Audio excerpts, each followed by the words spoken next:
Hello ನಮಸ್ಕಾರ, ನೀವು ನೋಡ್ತಾ ಇದ್ರ ಸುವರ್ಣ ನ್ಯೂಸ್ ಡಿಜಿಟಲ್. ನಾನು ರೋಜಾ ಮನು ಪಾಟೀಲ್. ಸದ್ಯಕ್ಕೆ ಇವತ್ತು ಆಗ್ತಾ ಇರುವಂತಹ ಬೆಳವಣಿಗೆ, ಬಹುದೊಡ್ಡ ಚರ್ಚೆ ಏನು ಅಂತ ನಿಮ್ಗೆ ಆಲ್ರೆಡಿ ಗೊತ್ತಿದ್ದೇ ಇದೆ. ದರ್ಶನ್ಗೆ ಮಾಫಿ ಸಂಕಷ್ಟ ಎದುರಾಗಿರುವಂಥದ್ದು. ಸೊ ವಾಟ್ ನೆಕ್ಸ್ಟ್ ಅನ್ನುವಂತಹ ಕ್ಯೂರಿಯಾಸಿಟಿ, ಕುತೂಹಲ ಎಲ್ರಿಗೂ ಕೂಡ ಇತ್ತು.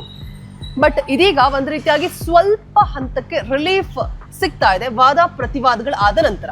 ಸೊ ಹಾಗಿದ್ರೆ ಕೋರ್ಟ್ನಲ್ಲಿ ಆದಂತಹ ಚರ್ಚೆಗಳು ಏನೆಲ್ಲ ಆಯ್ತು, ವಾದ ಪ್ರತಿವಾದಗಳು ಏನೆಲ್ಲ ಆಯ್ತು, ಸೊ ದರ್ಶನ್ಗೆ ಸಂಕಷ್ಟ ಸ್ವಲ್ಪ ಕಮ್ಮಿ ಆಗ್ತಾ ಇದೆಯಾ, ಎಲ್ಲ ಅಪ್ಡೇಟ್ಸ್ ಕೂಡ ಕೊಡ್ತಾ ಹೋಗ್ತೀನಿ. ಬೆಂಗಳೂರಿನ 59ನೇ ಸೆಷನ್ಸ್ ಕೋರ್ಟ್ನಲ್ಲಿ ವಾದ ಪ್ರತಿವಾದ ಮಂಡನೆ ಆಗಿರುವಂಥದ್ದು. ಅಂಡ್ ಮಾಫಿ ಸಾಕ್ಷಿ ಹೇಳಿಕೆಯನ್ನ ದಾಖಲಿಸೋದಕ್ಕೆ ಪ್ರದೋಷ್ ಪರ ವಕೀಲರು ಒಂದ್ ಕಡೆ ಮನವಿಯನ್ನ ಮಾಡ್ತಾ ಇದ್ದಾರೆ. ಬಿಕಾಸ್ ಮುಂದೆ ಯಾವುದೇ ರೀತಿಯಾದಂತಹ ಬೆಳವಣಿಗೆಗಳು ಪಾಸಿಟಿವ್ ಆರ್ ನೆಗೆಟಿವ್ ಆಗಬಹುದು ಅನ್ನುವಂತಹ ಆತಂಕ ಇರುತ್ತೆ, ಅಥವಾ ಬದಲಾವಣೆಗಳಾಗಬಹುದು ಅನ್ನುವಂತಹ ಆತಂಕಗಳು ಇರಬಹುದು, ಚೇಂಜಸ್ ಉಂಟಾಗಬಹುದು ಅಂತ ಹೇಳ್ಬಿಟ್ಟು. ಸೊ ಆ ಕಾರಣಕ್ಕಾಗಿ ಮಾಫಿ ಸಾಕ್ಷಿ ಹೇಳಿಕೆ ಏನಿದೆ ಅದನ್ನ ಆದಷ್ಟು ಬೇಗ ದಾಖಲು ಮಾಡ್ಕೊಳ್ಬೇಕು ಅಂತ ಹೇಳ್ಬಿಟ್ಟು ಪ್ರದೋಷ್ ಪರ ಇರುವಂತಹ ವಕೀಲರು ಮನವಿಯನ್ನ ಮಾಡ್ತಾ ಇರುವಂತದ್ದು ಒಂದ್ ಕಡೆ. ಅಂಡ್ ಹೇಳಿಕೆಯನ್ನ ದಾಖಲಿಸೋದಕ್ಕೆ ಒಂದಷ್ಟು ರೀಸನ್ಸ್ ಅನ್ನ ಕೊಡ್ತಾ ಇದ್ದಾರೆ. ಇನ್ ಕೇಸ್ ತಡ ಆದ್ರೆ ಪ್ರಭಾವ ಬೀರುವಂತಹ ಸಾಧ್ಯತೆಗಳು ಇರುತ್ತೆ. ಅಂಡ್ ಹೇಳಿಕೆ ದಾಖಲಿಸಿದ ಬಳಿಕ ಪಾರ್ಟಿ ಸವಾಲ್ಗೆ ಅವಕಾಶ ಕೂಡ ಇರುತ್ತೆ. ಅವರು ಅಪೋಸಿಟ್ ಆಗಿ ಏನ್ ಬೇಕಾದ್ರೂ ಮಾತನಾಡ್ಬೋದು, ಮತ್ತೆ ಏನು ಪ್ರೂಫ್ ಅನ್ನ ಕೇಳ್ಬೋದು, ಸಾಕ್ಷ್ಯಗಳನ್ನ ಕಲೆ ಹಾಕುವಂತಹ ಮತ್ತೆ ಹೊಸ ಪ್ರೊಸೀಜರ್ಸ್ ಏನೆಲ್ಲ ಇದೆ, ಫಾಲೋಅಪ್ಸ್ ಅದನ್ನ ಮಾಡಬಹುದು. ಸೊ ಈ ರೀತಿಯಾದಂತಹ ಬೆಳವಣಿಗೆಗಳು ಕೂಡ ಆಗಬಹುದು. ಇನ್ನು ಬೇಗ ಪ್ರದೋಷ್ ಅರ್ಜಿ ಪರಿಗಣಿಸಿ ಅಂತ ಹೇಳ್ಬಿಟ್ಟು ವಕೀಲ ದಿವಾಕರ್ ವಾದವನ್ನ ಮಂಡಿಸಿದ್ದಾರೆ ಕೋರ್ಟ್ನಲ್ಲಿ. ಅಂದ್ರೆ ಆದಷ್ಟು ಬೇಗ ಎಲ್ಲವೂ ಕೂಡ ಆಗಬೇಕು ಅನ್ನುವಂತಹ ಮನವಿಯನ್ನ ದಿವಾಕರ್, ಪ್ರದೋಷ್ ಪರ ಇರುವಂತಹ ವಕೀಲರು ವಾದವನ್ನ ಮಾಡಿರುವಂಥದ್ದು.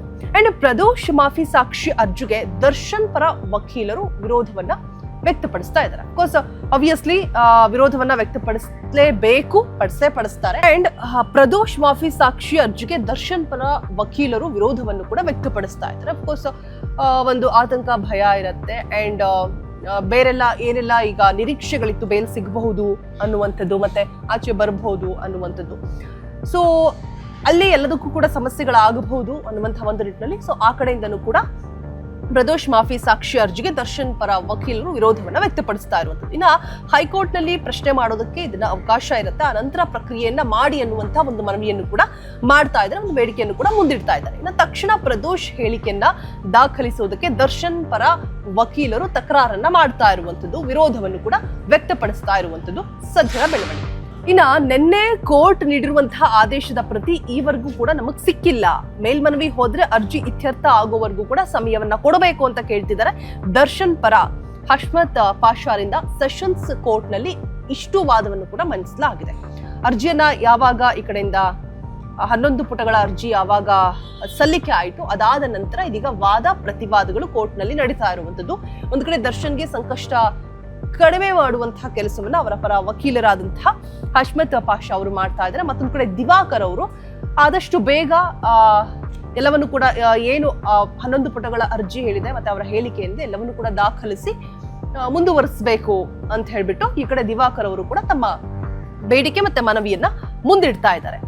ಸೊ ಮುಂದೆ ಏನಾಗಬಹುದು ಅನ್ನುವಂತಹ ಕುತೂಹಲ ಎಲ್ರಿಗೂ ಕೂಡ ಇರುವಂತದ್ದು. ಮಾಫಿ ಸಾಕ್ಷಿ ಬಗ್ಗೆ ಸೆಷನ್ಸ್ ಕೋರ್ಟ್ ನಲ್ಲಿ ಹೈ ವೋಲ್ಟೇಜ್ ವಾದ ಪ್ರತಿವಾದಗಳು ನಡೀತಾ ಇರುವಂತಹ ಸಂದರ್ಭದಲ್ಲಿ ದರ್ಶನ್ ಪರ ವಕೀಲ ಹಶ್ಮತ್ ಪಾಷಾ, ಪ್ರಮೋದ್ ಪರ ವಕೀಲ ದಿವಾಕರ್ ಅವರು ಇಬ್ರು ಕೂಡ ವಾದ ಪ್ರತಿವಾದವನ್ನ ಮಾಡ್ತಾ ಇರುವಂತದ್ದು. ಮಾಫಿ ಸಾಕ್ಷಿ ಅರ್ಜಿ ಸ್ವೀಕರಿಸುವವರೆಗೂ ಕೂಡ ಪ್ರದೋಷ್ ಆರೋಪಿಯಾಗಿ ಇರ್ತಾರೆ. ಅಂಡ್ ಈಗ ಪ್ರದೋಷ್ ಆರೋಪಿಯಾಗಿ ಕೋರ್ಟ್ ಮುಂದೆ ಹಾಜರುಪಡಿಸಲಾಗಿದೆ ಕೂಡ.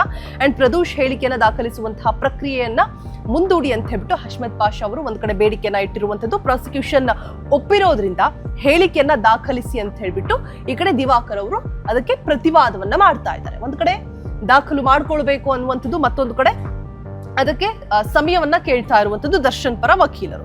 ಇನ್ನು ಮಾಫಿ ಸಾಕ್ಷಿಯಾಗುವಂತಹ ಪ್ರದೋಷ್ನ ಜೈಲಿನಲ್ಲಿ ಪ್ರತ್ಯೇಕವಾಗಿ ಇರಿಸಬೇಕು, ಏನೇನೆಲ್ಲ ಕಂಡೀಷನ್ಸ್ ಹಾಕಿದ್ದಾರೆ ಅಂತ ಹೇಳ್ಬಿಟ್ಟು.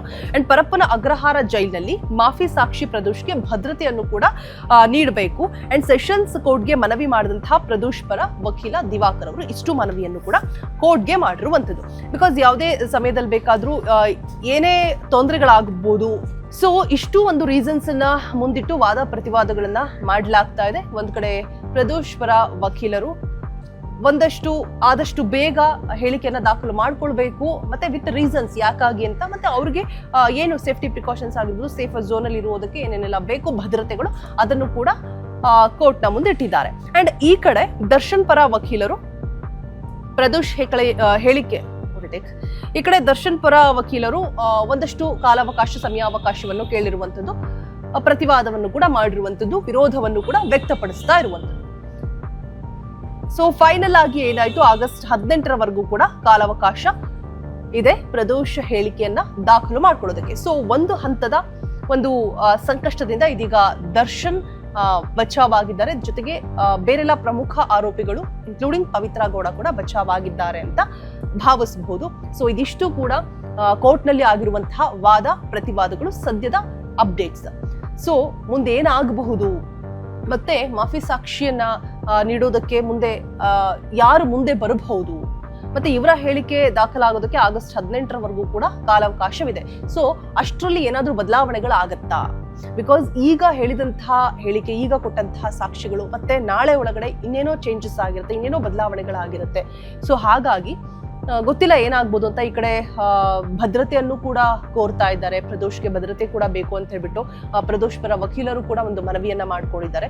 ಸೊ ಕಾದ್ ನೋಡೋಣ ಯಾವೆಲ್ಲ ತಿರುವುಗಳನ್ನ ಈ ಒಂದು ರೇಣುಕಾಸ್ವಾಮಿ ಕೊಲೆ ಕೇಸ್ ಪಡೆದುಕೊಳ್ಳುತ್ತೆ. ದಿನೇ ದಿನೇ ಒಂದ್ ರೀತಿಯಾಗಿ ಕ್ಯೂರಿಯಾಸಿಟಿ, ಕುತೂಹಲ, ಏನಾಗತ್ತೆ ಮುಂದೆ ಅನ್ನುವಂತಹ, ಅಂದ್ರೆ ಜೈಲಲ್ಲೇ ಉಳಿದುಕೊಳ್ತಾರಾ ಅಥವಾ ಬೇಲ್ ಸಿಕ್ಕೋ ಆಚೆ ಬರುವಂತಹ ಸಾಧ್ಯತೆಗಳು ಇದೆಯಾ ಅನ್ನುವಂತಹ ಒಂದಷ್ಟು ಗೊಂದಲಗಳು, ಸಂಕಷ್ಟಗಳು ದರ್ಶನ್ಗೂ ಕೂಡ, ದರ್ಶನ್ ಅಭಿಮಾನಿಗಳಿಗೂ ಕೂಡ ಇದ್ದೇ ಇದೆ. ಸೊ ಲೆಟ್ಸ್ ಸಿ ಏನಾಗತ್ತೆ ಅಂತ ನೋಡೋಣ. ಇದಿಷ್ಟು ಸದ್ಯದ ಅಪ್ಡೇಟ್ಸ್. ಇನ್ನಷ್ಟು ಒಳ್ಳೊಳ್ಳೆ ಕಂಟೆಂಟ್ಗಳಿಗಾಗಿ, ಅಪ್ಡೇಟ್ಸ್ಗಾಗಿ ಫಾಲೋ ಮಾಡ್ತಾ ಇರಿ ಸುವರ್ಣ ನ್ಯೂಸ್ ಡಿಜಿಟಲ್ ಪೇಜ್. ಇಷ್ಟೊತ್ತು ಸುದ್ದಿ ಕೊಟ್ಟ ನಾನು ರೋಜಾ ಮನುಪಾಟೀಲ್.